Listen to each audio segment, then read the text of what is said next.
together to all the time we were apart.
Check, check.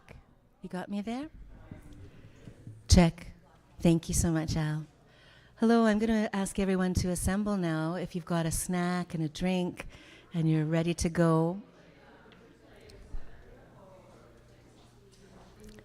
just let people find their way. I can hear Emil, so I know he's coming. He's coming.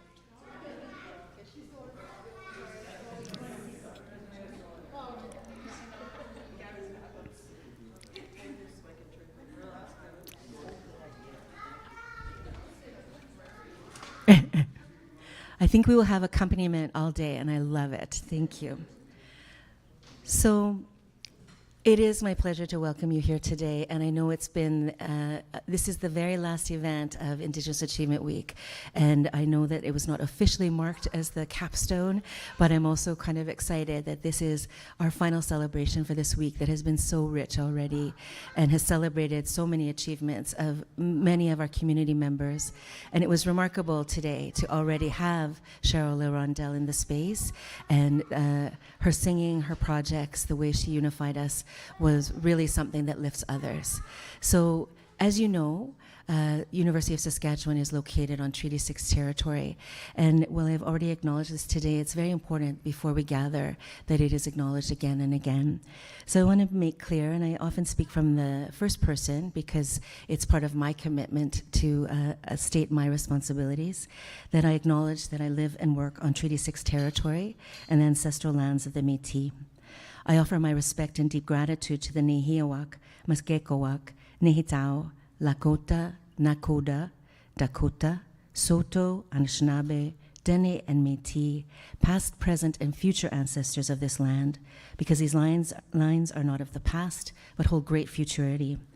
Knowing that the past is the present and the future too, I wish to affirm our relationship with one another and seek to deepen its connection as one of legitimate reciprocity, bounded in the simultaneous action of learning and unlearning as we come to know what it means to be responsible and planetary in our interconnection.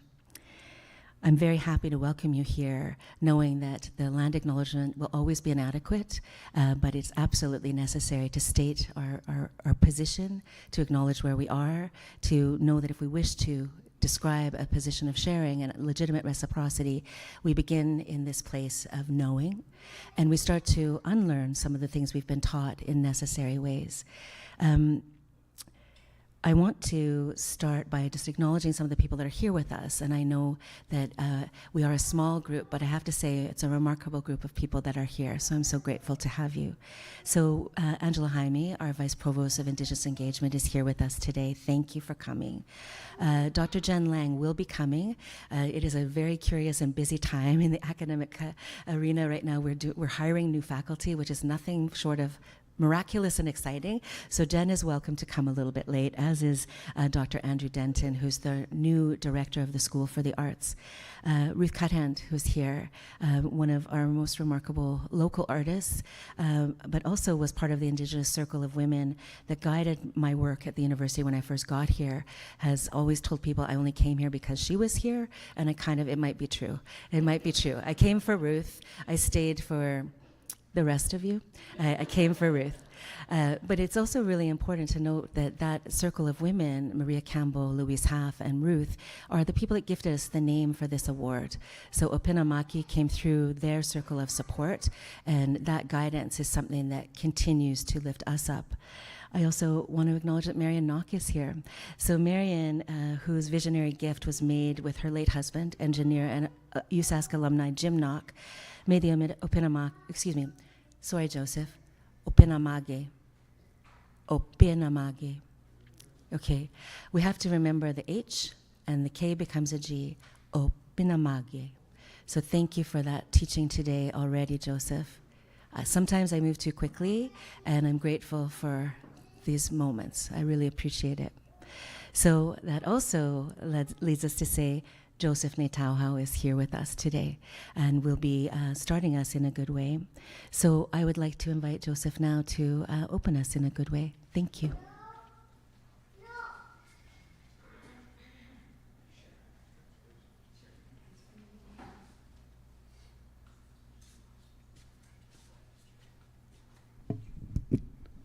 Thank you, Jake, and I'll just move this a little bit. And congratulations to the first opening that I came to at with Cheryl's exhibit opening tonight, as well as the presentation, the talk she gave, and then the presentation being made here with the donor here. That's really special. Marianne, thank you for doing what you're doing. We need people like you, organizations like Arts Board and Canada Council. I depend on over the years. I'm a storyteller, a little bit of a musician, and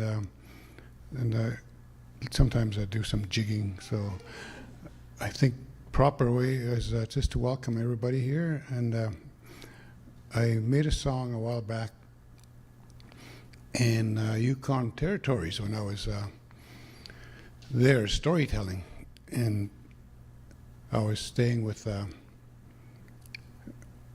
Canadian. You know, she was, I think at the time she was by herself, but her daughter was off to school somewhere. But she wanted to trust, you know, Indigenous people, Indigenous males. And so when I went up there, you know, she had asked for somebody to come, and the storyteller committee was asking me if I would be okay to stay with a young woman who wanted to reconcile, you know, her relationship with males, in particular Indigenous males. I said, sure. You know, most times I'm trustworthy. So, right, Angela? Trust me, as they say. And so, the song that I'm going to sing came from that experience of helping this young woman just feel safe, and also that it's okay, you know, to make some peace within herself and her daughter. They had been abused by their ex, who later on was, I think, put in jail. And so this song came, and the words are Miwa Sin, which means it is beautiful. So the first word, you know, as I was walking back and forth from her place to the site, storytelling site, these words, and Miwa Sin, and I kept adding on as I was walking, I say mina. It's like there was somebody informing me. They said, again, it's beautiful. So they were saying, oh, Miwa Sin, I say mina, you know. Epe tako tit, that someone has arrived. Epe tako tit. Newa komagan, and they're related to me. Newa komagan. And uta, here. Uma, this. Kitaskino, our land. So the words all came in that 3 days I was there. And I went up on stage and just cold turkey. It's like the way I do things sometimes. They're pretty cold turkey, and I just want to try things out without any rehearsal or, you know, preparation. That's how my life is like that, so it's unrehearsed. You can't rehearse what I do. What I become sometimes is disastrous. So this is a song that I thank the lady. So it's in songs, whatever stories, art installations or art practices, they're never without the people around us. We never do art unless somebody has helped us or worked with us or inspired us. So they come from the land and come from people. So I'll sing you a little, just a couple lines, and do a prayer for ongoing art practice of all artists, all human beings. Hey, that's a note I want to hit, that nice note. Woo! Miwa sin, say mina, say mina, epe takotit ne wakumagan. O ta o makitaskino.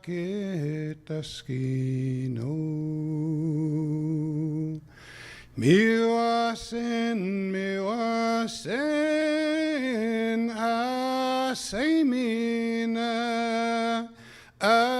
asemina epetakotit newakumagan.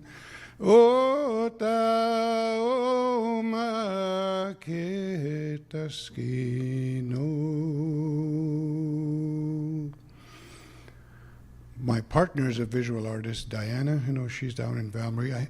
I didn't inform her that this was going to be on. I wish I would have, because she would have chimed in through. That would have been great. It's just live streaming. Dance. So everybody say dance. When you're doing land acknowledgement, it's always good to frame it around a welcoming word. Like dance is like, how are you doing? What is your day like? The Métis, they have a bit of a stretch. They stretch that same word, tanshi. So they say tanshi. Now, if you go down to Nakota territory, you say amba washte. Can I try that? Amba washte. And sometimes they say nina washte. Or they just say how. It's really simple, right? And the Anishinaabe, or Ojibwe, or Soto, they'll say anin, or ani, or anin jigwa. So that's what they would say. So whenever you're going to do land acknowledgement, start with the language. It's beautiful languages that we have across the country, but these are languages that are kind of localized here. And the other one is Edlanete. And guess what language that is? It's way up north. Yeah, Dene. Dene Sutline, and Edlanete. So any one of those, you won't, you'll be surprised what kind of reaction you get from the people that are from those languages. They'll just totally love you, once you capture their hearts through using their language. You've got friends forever. So that's what I understand about language. So I'll do a prayer in my language. Nihia wiwin, which you see here. Openamagi. And not that much different than Ohpahotan, which Angela, Jaime, and I work together in the university, which means let's fly together. And this one is let's lift up one another. Openamagi, or be the one that uplifts. That's what it really means, Openamagi, an uplift. Be an uplifter. So, enough about me. It's about another person that's being honored, Audie here. So, right. Congratulations. We'll have to go for coffee. So we'll put our minds together, and everybody say kakio. Newako maganik. That means all our relations or all my relations. So that's something you can remember, because that's old people, that's their way. Whenever they do prayers, the first thing they say, kakio newako maganik, all my relatives. And they'll end off with that. Ha mamotawi mauksimantu niwaiko tapi kisugawimo. He kominau e kaspi ka sutota ki gawino eski nihio wiho na pupito toino. De guniko kawichama ka komina ketwamno go to Canada. He komina hota city of Saskatoon. Suiti Mother Earth. So ito mo tagai ato tina ko mo pinamagi kay sika tigik to soi mo to sky sneaks ko odi. Nanas ko mo go Marian otaka papiwin ka it's na mot ka nits na moto ka Kendra in our gallery go ito to schema it's a good Jake Moore. E mi asik siga mi uichito. It's a good way to get along and get along and work together. Ego, kehteg managai tuitsik gagi semua kamam tani tamakan stucky goi. Ksagi huewan. The old people always say there's three things to keep in mind in being here in the same world as everybody else is to sagi hiwewan, love. Everybody say sagi hiwewan. Love. Kitemaki to win. Empathy. Kisiwa to win. That's this long one. Doing, and that's kindness and goodness, compassion. So there's all those things to do what we need to do. Sisoi me go kakyo, soi me utapas nekionio, katsagasti katsigasti paisig, tana gani me to sikan gamutsik. So bless all of us as artists and ka kamimuno. Let us persevere through these challenging times. Hi, tatamskat now. Greetings. Yeah. I think I have my cell phone. I see cell phones. There's so many cell phones.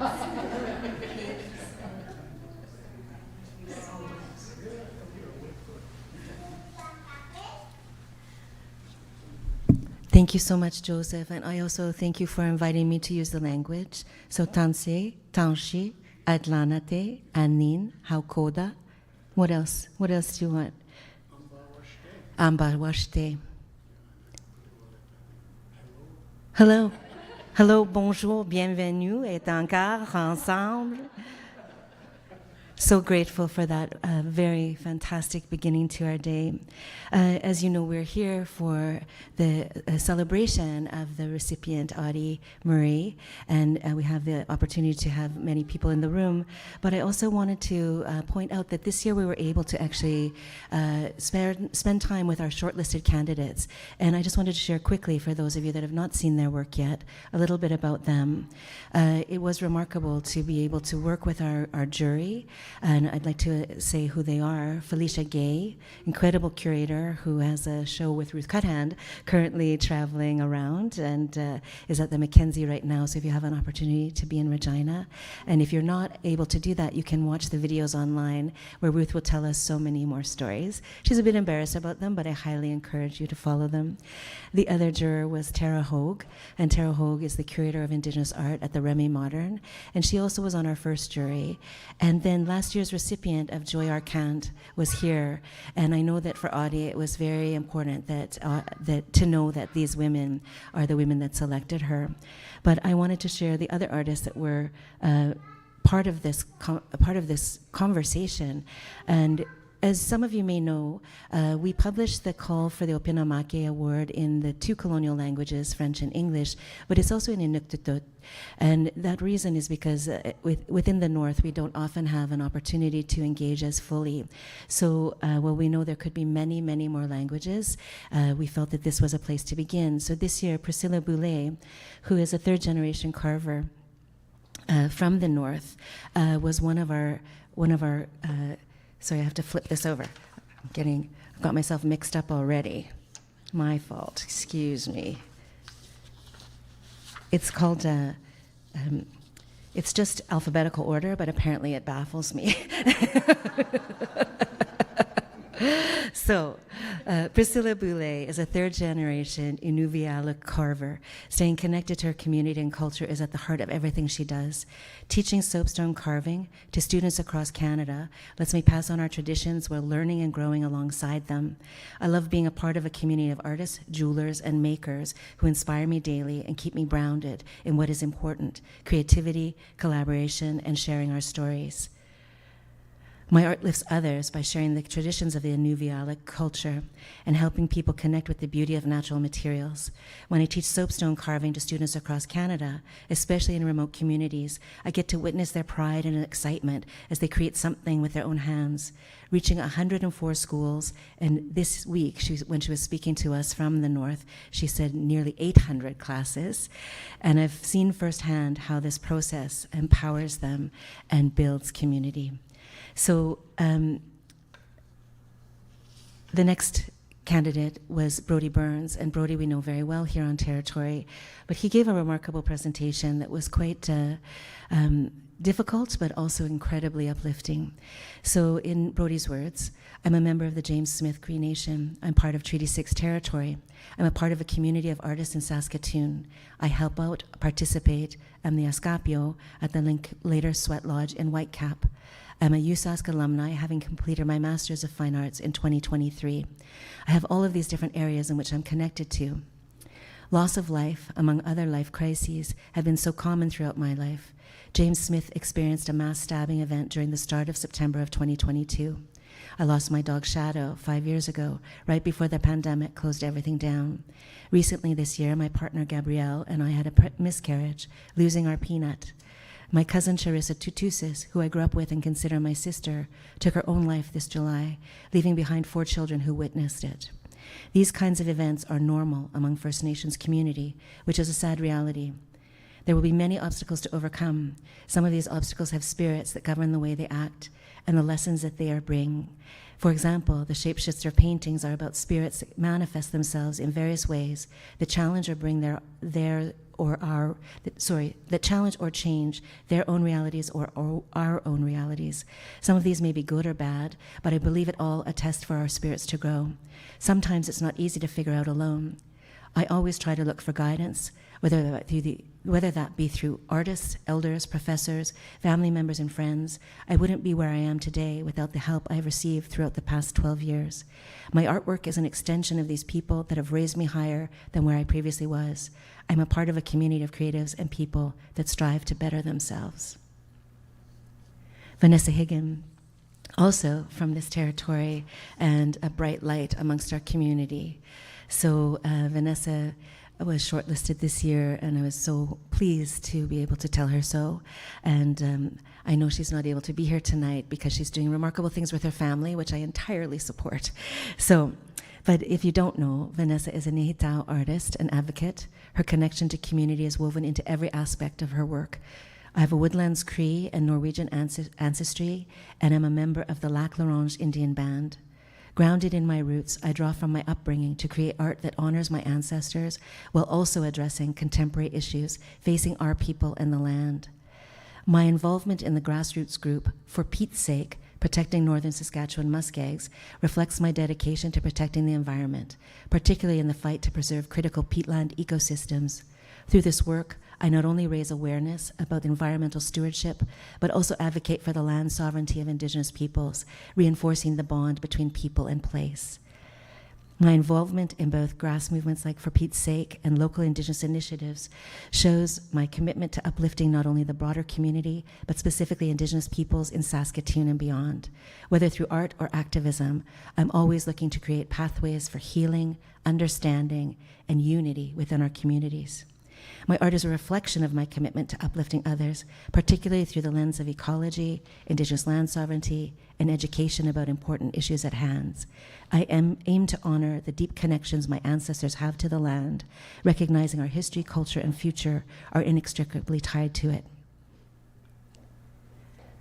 Nateza is a remarkable artist that was new to all of us on the jury, and I'm not on the jury, I just get to hold the space for the others to do the work.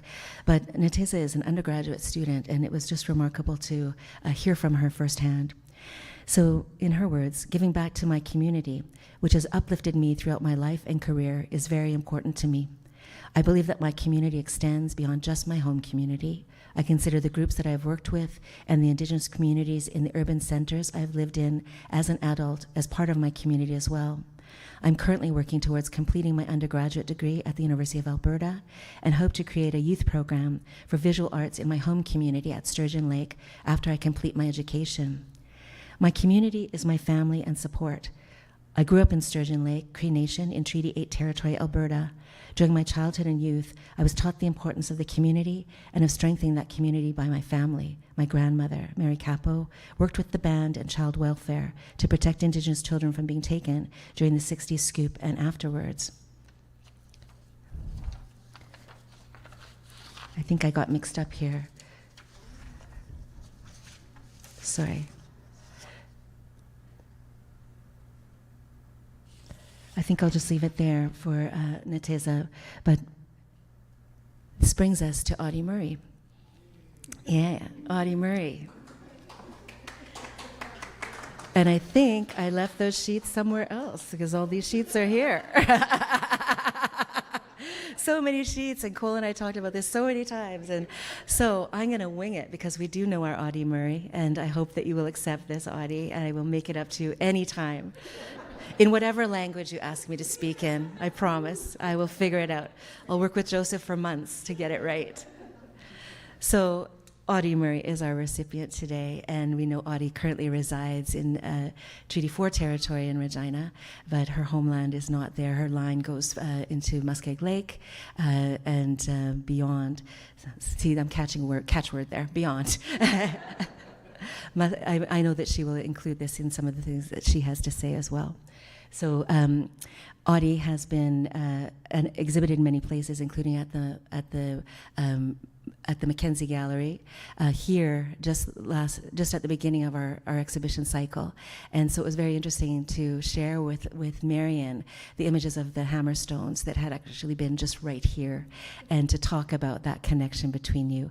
Audie has been working as a skin stitcher, as a sculptor, as a beater, as a mother, has been taking up so many different practices of making community and holding space, and is an artist that has been able to show nationally and internationally, as well as in the collections of many private spaces. Many people have been lucky enough to get some of her earlier work, and we are very excited that she's here to receive this award now. And with that very slightly askew introduction to someone I care for very much, please welcome Audie Murray.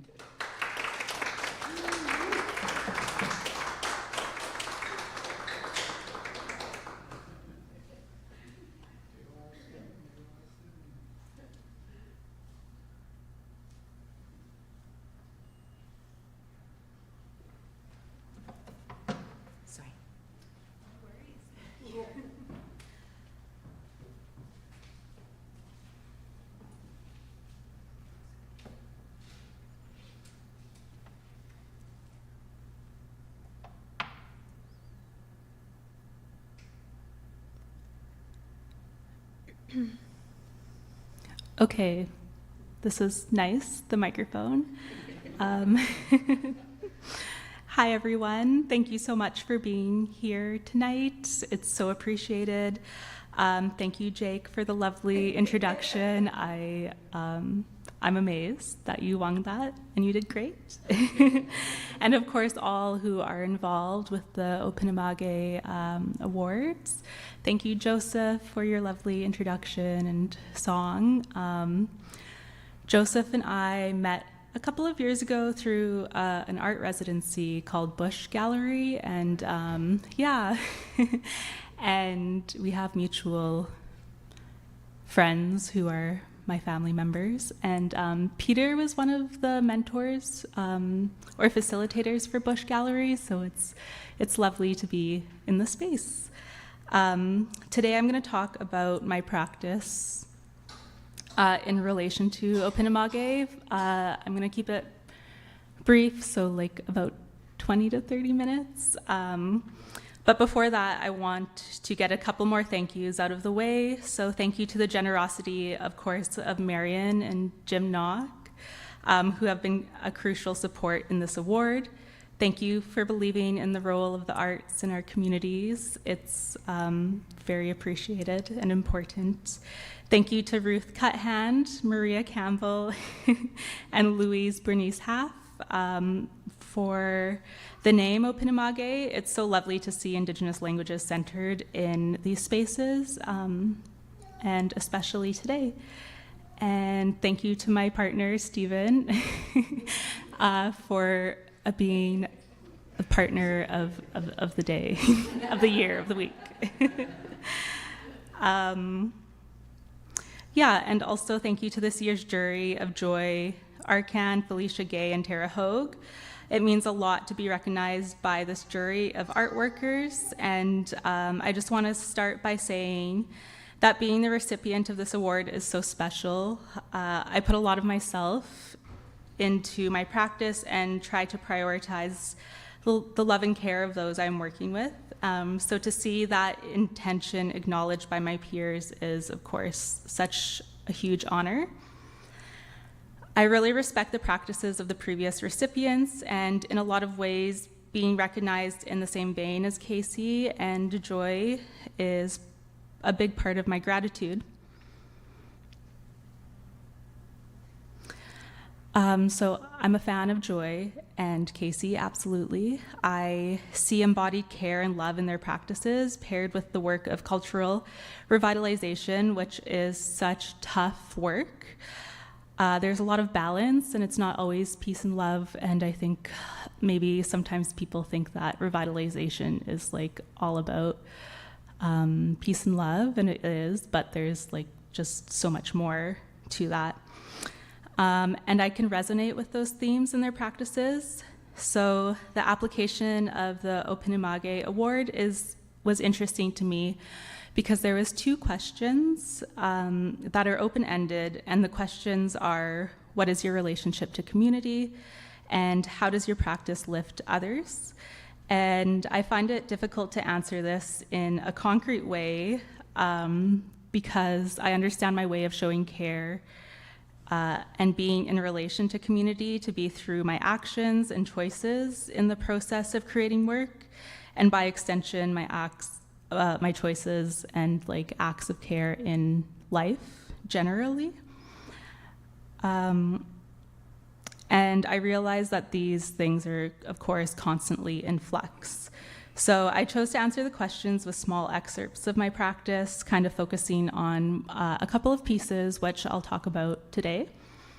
But I also paired that with stories to try and highlight those ways of working just in my everyday life, I suppose. So my studio practice, in many ways, creating artwork is the most powerful form of communication for me. I have notes, and I have to do the double thing. So making artwork, I'm able to speak about concepts that are large and incorporate many streams of thought all at once, and I think that is just one of the most beautiful things about art in general.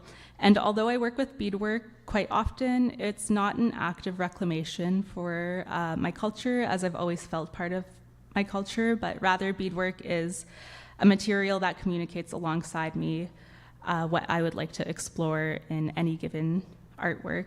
So this is highlighted in the pieces For Hambone, Métis Billy Stick, and Chiffy Embraces the Old Ones. And for right now, I'm going to be talking about For Hambone, Métis Billy Stick, which we see here. And this is it installed with a photo of me and my mom and some of my cousins. That was showing at Radical Stitch at the Mackenzie Art Gallery at the beginning of 2022. So there's 2 versions of this work. One is the physical object that shows as a sculpture, and the other version of this work is a photograph. The physical object lives in my personal archive, so a lot of the times it's on the wall at my home.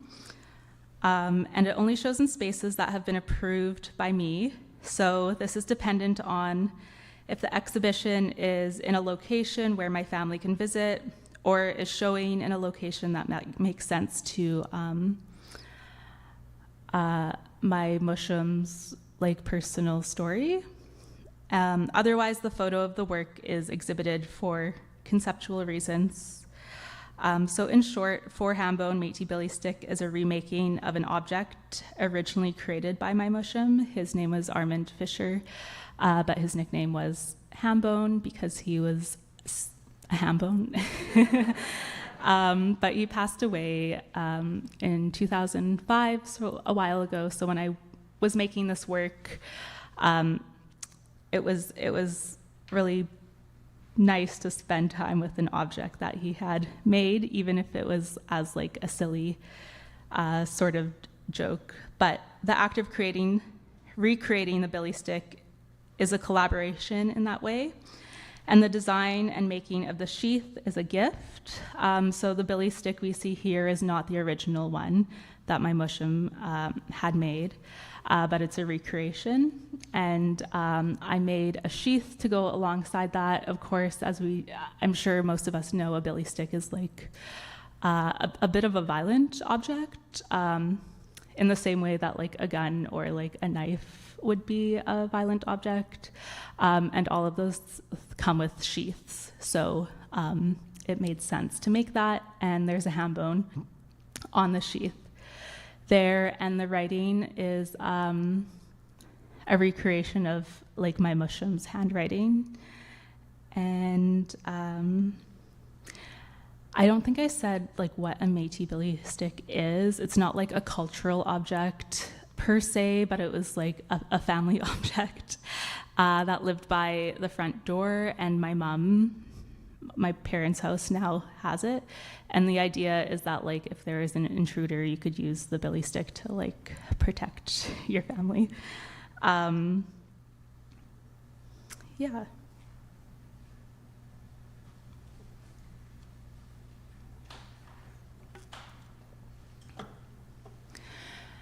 So 4 Hambone Métis billy stick did show here at the gallery when I did Poatimek. It was the photo version that was shown. And another piece that showed here was Chiffy Embraces the Old Ones. This piece is another example of how I'm shifting my practice towards using performance, video, and photography as a mode of subversion of visibility between the artist and the viewer. So the active subversions are a way to practice self-agency and control over what is visible to the viewer and in what environment. So in the previous work that I showed you and in this work, that space is very much like the photo in itself. So other aspects that I was considering when working with objects such as rocks or collaborating with ancestors who have passed is that I am not the sole creator of these works. And because of this, I thought it was unfair to show a hammerstone in a gallery when the rock's not able to consent, or when I'm not able to guarantee an ideal environment for that object. Because of the additional extractive histories that are paired with Indigenous objects and people in institutional spaces, such as displays and contextually presenting Indigenous peoples as existing only in the past. I've begun to incorporate the use of media as a protective lens by documenting these objects. And through the documentation, I'm able to choose when the physical object is shown versus when the photograph as an amendment is shown. The act of documenting these works for me feels powerful in itself because it shifts the act of photographing ancestral materials from one that is largely anthropological, right? Like we see a lot of photographing Indigenous objects to be shown in museum archives. So for me, it shifts from that to an active portraiture, which situates the object as living, important, and not easily accessible.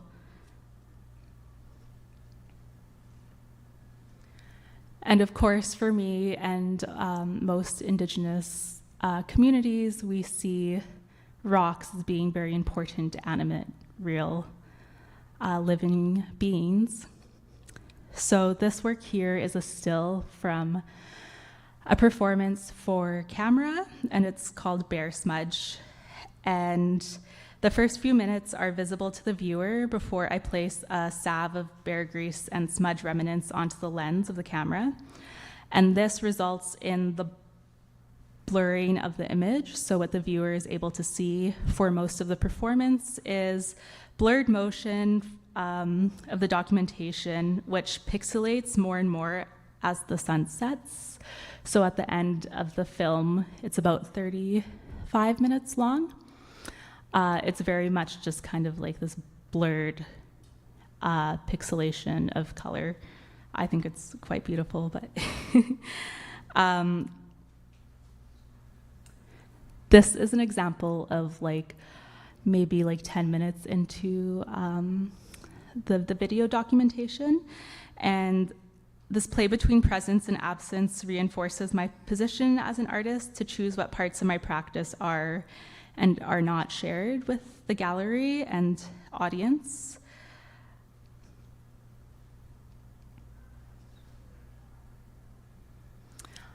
This is a photo of the work installed, and there is a toddler for scale. That's my toddler, yeah. He's about 2.5 feet tall. So in addition to my studio practice, I have been developing my practice as a cultural tattoo practitioner since 2017. When I took part in Earthline Tattoo residency in Kelowna, working exclusively with hand poke and skin stitching. My skin marking is an extension of my visual arts practice through the reclamation and assertion of Indigenous bodies in everyday life and the intertwining presence of medicine, healing, and growth. My tattoo work is slow and intentional, focusing on building relationships with those I tattoo and working together to find a design that represents them best. So I'm not going to go into what my practice looks like per se when receiving a tattoo, but for those that don't know, there's a Indigenous tattoos and specifically Cree tattoos were something that were practiced quite a lot before colonization, and there's definitely an active reclamation with that way of working going on, and I'm really honored to be able to do hand poke and skin stitching tattoos for my community. And so hand poke is creating one dot at a time to create an image or a line, and we see that kind of in the florals and the horse. This is hand poked. And then with skin stitching, it's with a needle and thread that, of course, is put through an autoclave, so it's safe to use under the skin. And the needle is threaded, and the thread is super, super short and dipped in ink, and tattoo ink. And when you put the needle through the skin, it creates a tunnel under the skin, and it's not super deep or anything like that. And then when the thread gets pulled through, it deposits the ink into that tunnel. And so the only thing staying in the skin is the ink. And people always ask if it's really painful, and it's not. It's it doesn't feel amazing. But in comparison to a machine tattoo, it's a lot less invasive on the body, and it's really quiet work, which is lovely. So anyway, what you see here is a tattoo I did for Kelsey Moore, and the one on the left is fresh, so her skin's kind of red, and it's in process. And then the one on the right is the completed tattoo, and these were 2 sittings of about 3 to 4 hours. But anyway, the story with me and Kelsey is that in the summer of 2022, I did this work for her, but we had been developing the tattoo together for about 1.5 years, and it's to mark her work as a doula. So we met because Kelsey supported me through my pregnancy and my time postpartum. It was important to me to be working with another Indigenous person throughout my pregnancy, and it was actually so hard to find someone who was doing doula work and met my needs. And Kelsey wasn't taking on clients at the time, but graciously made an exception to work with me and my family. So that was so lovely. She's working on her PhD about birth stories in relation to star stories, and I think we'll be writing about our experience in her PhD work. She's also an elementary teacher and has 2 young kids, and she's also Métis.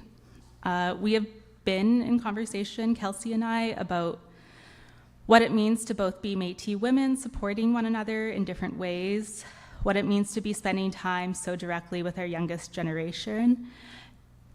During my birth experience, we shared stories of our relationship with the stars and how our individual star stories are linked to generational continuance. So we decided to do a trade, her doula support for my skin stitching. In the end, I designed a horse with the Pleiades constellation on its back with florals surrounding the horse. This trade took place, as I said, over a couple of years, although this experience of mutual support goes beyond that marker of time, and being able to work with individuals in the community is important to me, especially when the work is void of capitalistic and colonial mindsets. In this instance, monetary gain was not the most important aspect of our relationship, and being able to work in that way or find pockets of being able to do that is just like so important.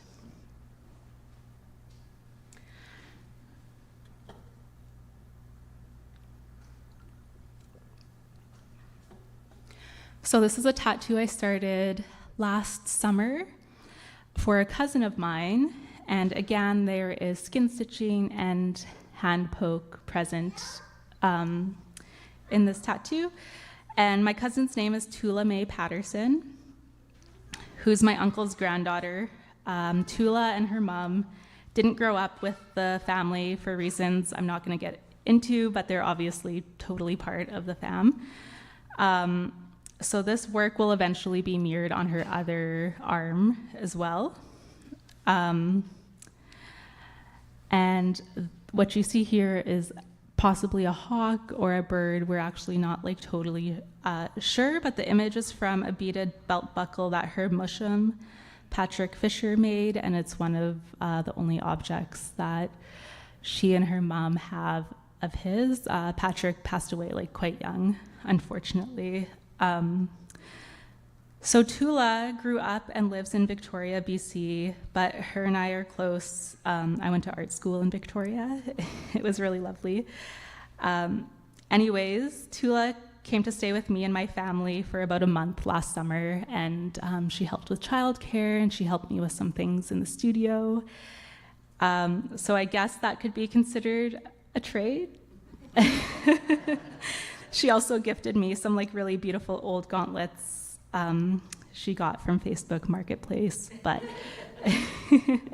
again, monetary payment was not necessary here. I also would have done it out of the goodness of my heart.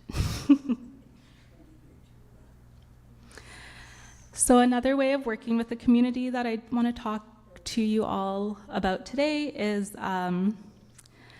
happened in the fall and winter of 2022. I held the position of Indigenous Artist in Residence for the City of Regina. During this time, I developed a beaded wall hanging stemming from the theme of urban indigeneity. There was also a community component that was developed alongside my studio work while in residence. And for the months of September 2022 to February 2023, I hosted a youth residency supporting youth ages 15 to 17 abouts, and there was 3 that were like kind of continuously in the program, but there were a couple of students that would come in every once in a while. We met bi-weekly at the Mama-Way-Atatin Center in Regina, where we worked on designs and making their own beaded wall hangings, while also offering each participant an artist fee, which was like really important to me to support those young artists in that way. And at the end of the program, 3 of the youth and I exhibited our pieces together at the Mama-Way-Atatin Center alongside a celebration, which was so much fun. This photo here is, it's called the Elders Room in the center, and it's like a circle, a space that is a circle with like mostly mirrors surrounding it, and they had like buffalo hides that we could work with, and it was just incredibly beautiful space to be in.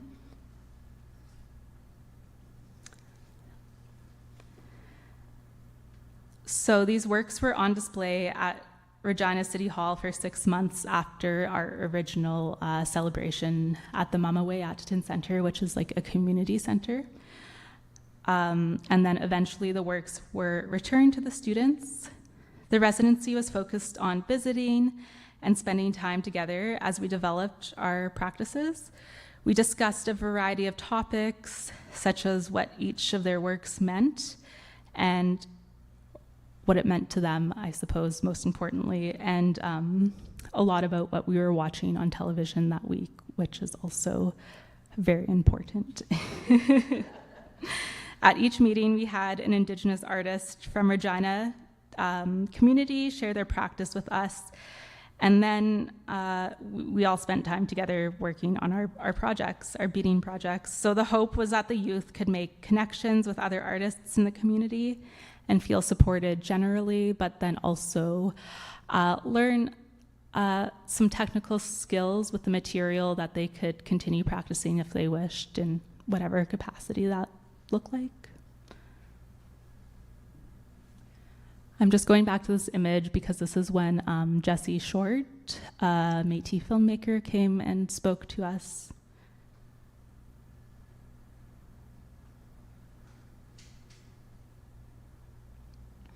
And these are just some images of the students' final pieces. I'm not going to name the students by name. I don't think that's necessary, but they are lovely, and I'm very proud of them. And this is the work that I made for the residency. It's called What is Above is Mirrored Below, Day Sky, and it lives in the Heritage Community Center called Mitikoye Owasa Center in Regina, and is also part of the Civic City Collection. So I'm just going to explain super briefly what this work is about, because the theme was urban indigeneity, and oh gee, I didn't even say where I'm from. So just a quick sidebar, I'm Métis and Cree and Michif. Both my parents are Indigenous. My mom's family is from the Qu'Appelle region in Saskatchewan, and I'm related to the Fishers and the Putras down there. And my dad's side of the family is from Meadow Lake area, and we are members of Flying Dust First Nation, and I'm related to the Murrays and the Kennedys. And so anyway, because I live in Regina, that's the closest urban space to Lebret, which is my mom's community, which is like a small, it was like a small Métis community for a long time, but now there's like not too many Métis people that like live there full time, but my auntie lives there, and I had her take a photo of the sky kind of like facing towards Regina at the same time that I took a photo of the sky kind of facing towards Lebret, and she sent me the photo. I put them together, and it's like flipped, so it's kind of like two skies flipped to face one another to kind of create this continuance of sky. But then I'm also interested in the sky because the borders don't exist in the sky the same way that they do on land. So I was just kind of like interested in that dichotomy between bush living or like rural living versus urban living. And I mean, there's a reason why a lot of us live in cities now, but I'm not going to get into that today, right now, in this moment. But there is a sister piece that I'm working on right now, which is the night sky version of this. And I had my cousin take a photo. She lives in Saskatoon. I had her take a photo of the night sky, kind of like towards up north where my dad's family lives. And I was up there just outside of Meadow Lake, and I took a photo at the same time. And so we are working on that right now. And that one's really interesting because the night sky is like pretty different, although Saskatoon is like relatively a smaller city compared to like a large city like New York, let's say, but there's still light pollution, and you can really see that in the photo, and like the lack of stars in the urban photo that my cousin took. And her name's Kylie Murray, so shout out Kylie for doing that. And my auntie's name is Jeanette Heath.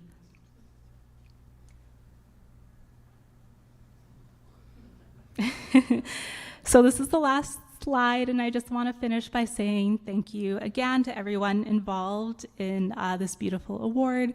Thank you all so much for being here tonight. It really, it means a lot to me. Today I focused on how I am implementing care, respect, and agency in my studio practice. I also spoke briefly on my tattoo work. I'm not taking on any tattoo work right now. I'm working with a couple of people, and I just need to get those things done first. But it's a hard practice to balance because I don't want it to be a side hustle. But I think it's an important way of supporting Indigenous community. I also spoke briefly about working in community through residencies and workshop type things. Again, this is something I do, and I think my work could be helpful for those that I'm asking to work with. I'm always relating to community differently, depending on who I am and what I can give, as I'm sure we all are.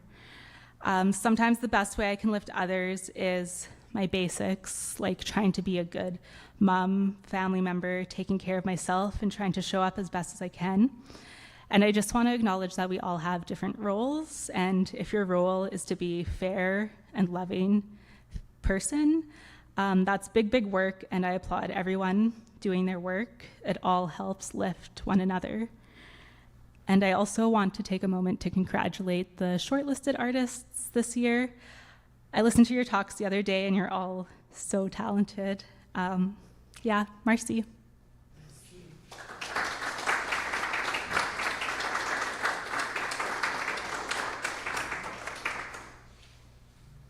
Just gonna leave that there for now. Leave that there. Okay. You just leave that there.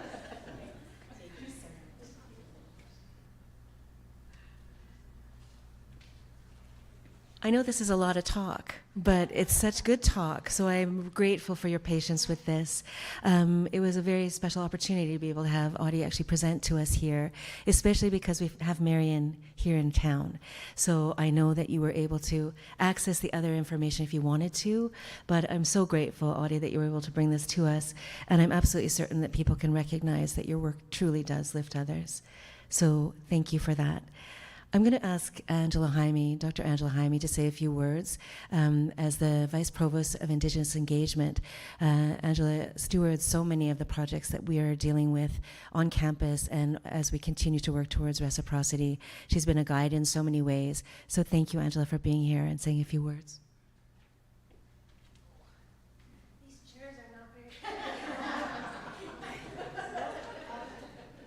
I know you all thinking that same thing, and so it was like, ooh.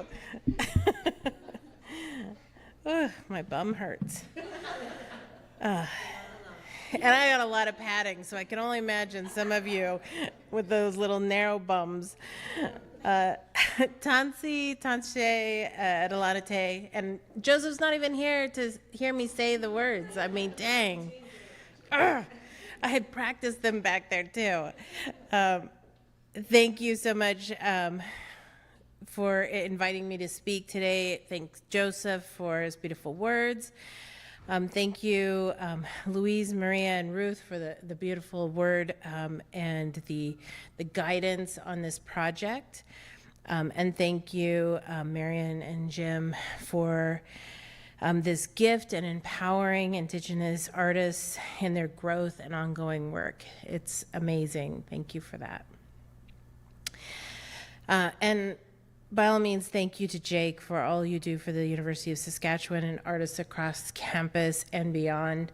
I have benefited greatly from so many of the students that have come through Jake's doors. Brody's work hangs all over in my office and at my home and at my kids' home, and Vanessa actually was one of the first people I met when I came to campus 5 years ago, and Her work is amazing. It's just so beautiful. And I've got a couple of her paintings and beaded earrings, and she just keeps producing, and I love to see that in what she's done. So thank you for doing all that you do to support these artists and empower them to do their work. As Jake said, I'm Angela Jaime. I'm the Vice Provost Indigenous Engagement. I hail from the Pit River Nation of Northern California. I've brought my firstborn son, who is also an artist, a budding artist here at the University of Saskatchewan, to expose him into as many things as possible. And in my role as the Vice Provost Indigenous Engagement, I get to witness the greatness of Indigenous student achievement. And this is one of those things that I get the opportunity. I'm honored to be able to come and be able to speak and share what we do here at the institution, but then also to support the Indigenous students. And for Indigenous Achievement Week this week, and our 49 awardees yesterday, it was a great honor to be able to be present and share with them and their families all of their success. So I'm grateful that we take this week very seriously, and that it's just one moment in many moments over the course of the year that we celebrate their achievements.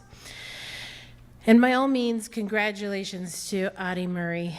Your work, this is the first time I've been exposed to it, and I'm in awe of your work. It's beautiful, and your work with the community and the students and the youth, your use of materials from the land, and your respect for the pieces and their consent and their feelings is really important. It's been a conversation that we've been having about treaty with the land, treaty with buffalo, treaty with animals, and what does that mean, and what is that relationship? And so to hear you talk about that today was another part of the theme that I continue to think about. And I appreciate all the different mediums that you use, the pieces that come from the land, but then also sort of that colonized version, the beads and stuff that are in constant conflict, but the stress and the struggle between the two. So I really appreciate your work, and congratulations. So thank you so much for allowing me to talk today. I appreciate it. I'm very honored to be here. Thank you again, Jake, for all the work that you've done, and enjoy the show.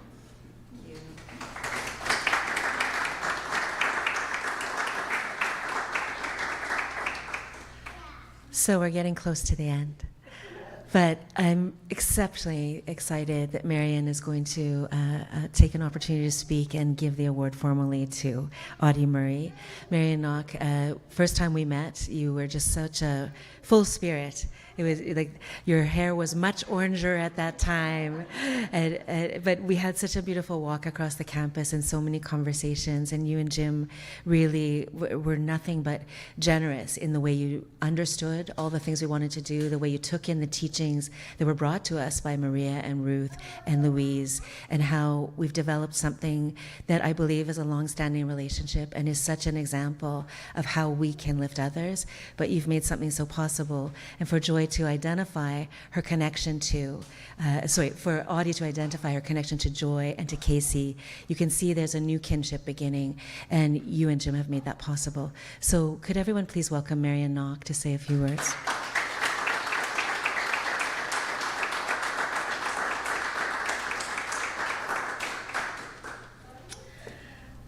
Hi. It'll be a very few words, and I have to say I'm incredibly intimidated by what I've heard and how valuable and meaningful that is for me. So thank you, Jake, and thank you, Andrea and Angela. I really appreciate your devotion to this award. And Openimagi is something that was very important to Jim. We don't have children ourselves, and our closest family members have done quite well, and we felt didn't need our help to move forward. But we felt very strongly that the art of the prairies in particular Indigenous art of the prairies was not as appreciated as some of the other workings like happen on the West Coast and in the North. So we really wanted to establish a link with Saskatchewan because we both come from Saskatchewan. I come from Yorkton and Jim came from Hanley. And he attended USask and was very grateful for the education that he received there. We both grew up in times where, even though Yorkton was completely surrounded by Indigenous groups, we didn't know about it. And both of us felt quite strongly in the need to recognize that. And though the word colonialist at first really struck us and made us very uncomfortable, we've grown more comfortable with that acknowledgement and our part in that. So with that, I want to really thank Audi for your presentation. It was really an incredible presentation. I learned so much just from hearing it. And I have to say that we hope through Opunamagi that there will be the recognition that the arts do. And when you talked about, especially when you talked, I have to consult my notes a little more carefully here now, your comments about family and your art and your community, I found really supportive of the whole Opunamagi and to lift others up. And I wish I could remember more of what Joseph said as well, but I can't repeat those words. So I would like to just read one of your statements that you made that really resonated with me, and that is that the award would be an admirable recognition and would greatly support my upcoming works, which are exploring acts of generous refusal and abstraction and a way of protecting Indigenous ways of being from an exploitative culture. And I don't understand all of it. I understood more when you were talking, but it really made me proud of what we might be able to do with this award. I also, as I said to you when I met you, that the Hammerstone pieces really resonated too, and I'm hoping that in some way those can be restored to the community and become a part of Opunamagi. So I don't know really if I have anything else to say in regards to this. I would like to invite Audi up. That's exactly what I'd like to do. How clever of you. If you want, there's a little box in there. I see that now. Thank you. So, Oh, wow. thank you so much. I had no idea what skin stitching was, and that was a really eye-opening part of it. I think that probably Bob and Marty would agree with me on that it was really something I just had no awareness of. So thank you very much, Audi, and I'm very proud to be able to give this to you and have the award go to you. Thanks so much. Thank Thanks you to so and your much. husband. But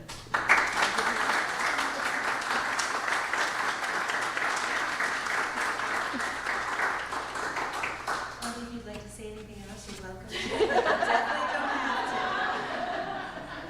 to. You do not have to. I guess because I talk so much, I think everybody else wants to.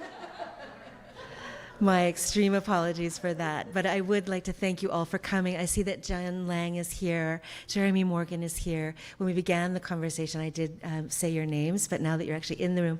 And Dr. Andrew Denton, thank you so much for making it here. So now we can simply applaud, enjoy, and have some snacks and drinks. And thank you all so much for coming.